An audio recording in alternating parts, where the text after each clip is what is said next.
What if the world's breaking point isn't in distant wars or faceless crises, but in the moments we've allowed to fester unnoticed? As we stepped into a new year, tragedies unfolded in New Orleans, Las Vegas, and Magdeburg, turning celebrations into heartbreak.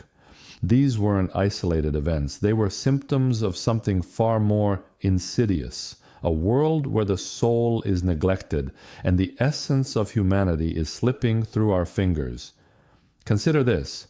Perpetrator in New Orleans, indoctrinated by ideology cloaked in religious language, was driven to an unspeakable act. But let's be clear, any ideology, religious or otherwise, that convinces someone to harm another human being doesn't serve a higher power. It serves only evil.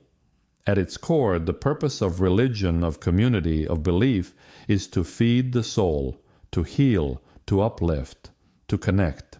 And yet so many of these institutions have strayed, offering empty rituals instead of meaningful guidance, division instead of unity, fear instead of love.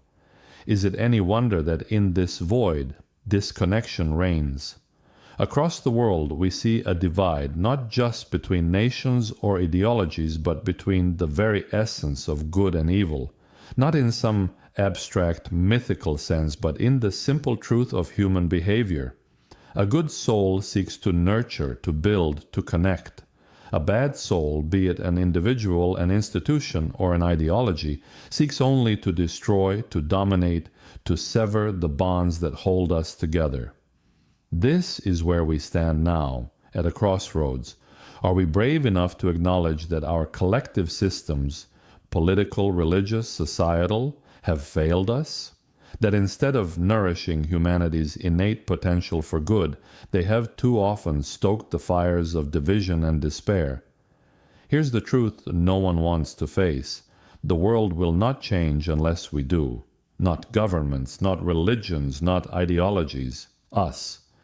It begins when we stop tolerating the whispers of hate disguised as purpose, when we reject any voice that seeks to harm in the name of progress, faith, or righteousness, because no soul, no life was given to be taken. This is not a time for apathy.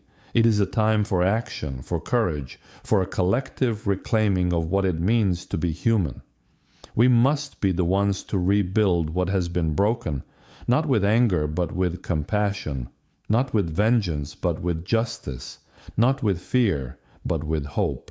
So here's the challenge. Will you choose to stand for the good, to nurture the light in yourself and others? Or will you let the forces of destruction write this chapter for us? The world can only be seen from now on in terms of good souls and bad souls. Choose which side you're on, not just with your words, but with your actions, because the future doesn't belong to the loudest, the angriest, or the strongest. It belongs to those who dare to believe in something better and are willing to build it. Together we can be that force. Together we can reclaim the soul of the world.